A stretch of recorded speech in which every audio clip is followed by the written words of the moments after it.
Welcome to Medics Prep Point channel. Subscribe करें। मजीद information के लिए 0326559030 पे रब्ता करें।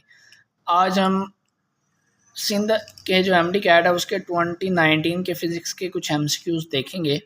इसकी जो इम्पोर्टेंट ट्रिक्स हैं वो आपसे शेयर की जाएंगी।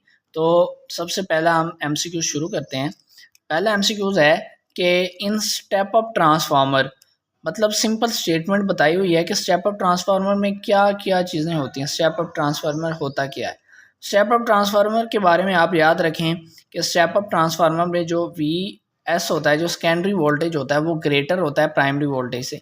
अब जब सेकेंडरी वोल्टेज प्राइमरी वोल्टेज से ग्रेटर होगा तो इसके दरमियान करंट का रिलेशन क्या बनेगा? देखें, वी एस और V P is equal to I P और आई एस। इसमें करंट का रिलेशन इन्वर्स है, मतलब V S is inversely to I S हो गया।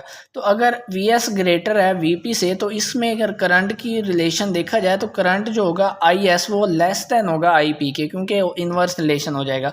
जबकि इसमें नंबर ऑफ टर्न्स की रेशो की बात की जाए वो भी एन एस और N P is equal to V S और वी पी के बराबर होती हैं।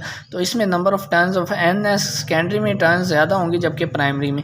अब इसमें ऊपर वाला पहला ऑप्शन देखें तो यहाँ पे हमारे पास सेकेंडरी करंट दिया हुआ है ज़्यादा, यहाँ पे प्राइम वोल्टेज ज़्यादा, मतलब डायरेक्ट रिलेशन ये गलत हो गया इस तरह से। यहाँ पे स्टेप अप ट्रांसफार्मर में वीपी ज़्यादा नहीं होता, तो इस वजह से ये गलत हो गया, बराबर बिल्कुल नहीं होता।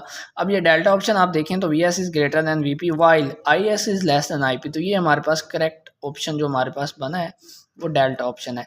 तो सेकेंडरी स्टेप अप ट्रांसफार्मर के बारे में मुख्तलिफ इस तरह के भी एमसीक्यूज पूछे जा सकते हैं।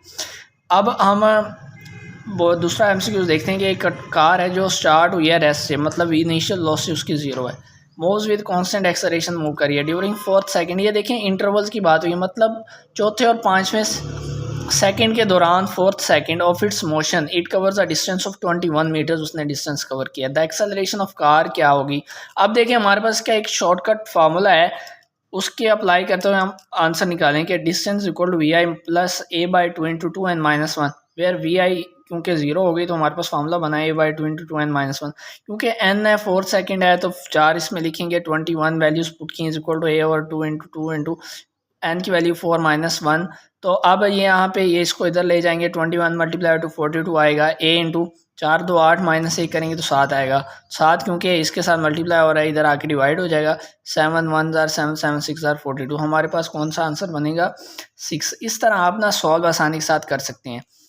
अगला एमसीक्यूज हम देखते हैं कि कौन सा है। अब देखें, an electron is moving with velocity we has momentum 3 × 10⁻26 kg/s। The D Broglie's wavelength associated with it क्या होगी? वेवलेंथ हमारे पास उसकी वैल्यू क्या है कि जबकि वैल्यू हमारे पास h बताई हुई है। आज अगर बताई भी ना हो तो आपको याद होनी चाहिए कि h की वैल्यू क्या है कि 6.63 मल्टीप्लाई 10⁻34 जूल सेकेंड। इसमें आपने रिलेशन यूज़ करना है डी ब्रोगलीज वेवलेंथ का, lambda is equal to H और एम वी क्योंकि मोमेंटम होता है तो एच और पी आ जाएगा। अब यहाँ पे हमारे पास क्या है कि वैल्यूज पुट की हमने 6.63 मल्टीप्लाई 10⁻34 ओवर 3 मल्टीप्लाई 10⁻26। यहाँ पे इसको काटा तो 2.21 मल्टीप्लाई बाय इसको 10⁻34 प्लस 26 किया तो इसका आंसर बना 10⁻8।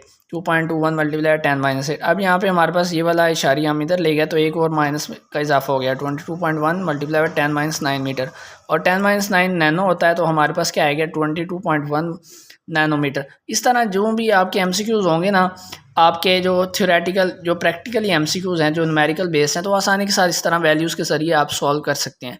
आप देख भी रहे हैं। इस तरह अगला एक एमसीक्यूज़ हम करते हैं कि एक कार है जिसकी मास हमारे पास 500 kg दिया हुआ है, वो मूव कर रही है with constant speed of 9 metre पर सेकंड से वो मूव कर रही है राउंड अ सर्कल, एक सर्कल की कर्व की गेप ऑफ 100 मीटर, 100 मीटर है उसकी curve. What is the centripetal force? Centripetal force हमारे पास क्या होगी? सिंपल आपने देखने हैं अकॉर्डिंग टू द स्टेटमेंट, आपने इसका फॉर्मूला लगाना है कि F is equal to M V square और आर। मास भी गिवन है, वेलोसिटी भी गिवन है, रेडियस भी गिवन है आपका। तो आप यहाँ पे 9,981 आ जाएगा। 500 मल्टीप्लाई 81 और 100, 2 0 से 2 0 कट गई। 81 मल्टीप्लाई बाय 5 करेंगे तो 405 आपके पास आंसर आ जाएगा। देखें कितनी आसानी के साथ अब एमसीक्यूज़ हल हो रहे हैं। तो आप इसी तरह एमसीक्यूज़ आपने भी हल करने हैं।